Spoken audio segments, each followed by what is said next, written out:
Hujan dengan intensitas cukup deras yang mengguyur hampir di seluruh wilayah Bali menimbulkan bencana alam berupa pohon tumbang di sejumlah titik di Kabupaten Gianyar. Total ada 6 peristiwa pohon tumbang yang dilaporkan ke BPBD Gianyar sejak Sabtu 1 Juli.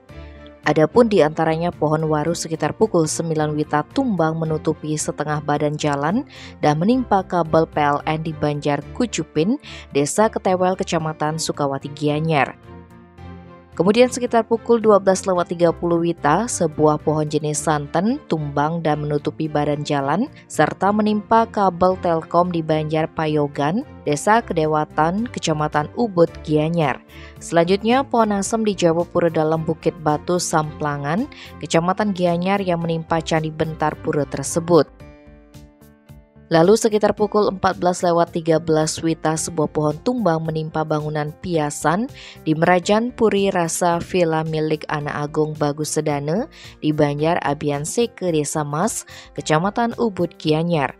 Kemudian pohon tumbang juga menimpa rumah warga di Tegalinggah yang mengakibatkan 1 orang luka ringan serta pohon tumbang menimpa kandang ayam di Siangan. Adapun total kerugian yang diakibatkan oleh bencana alam pohon tumbang tersebut mencapai 350 juta rupiah. Tim Bali Express melaporkan.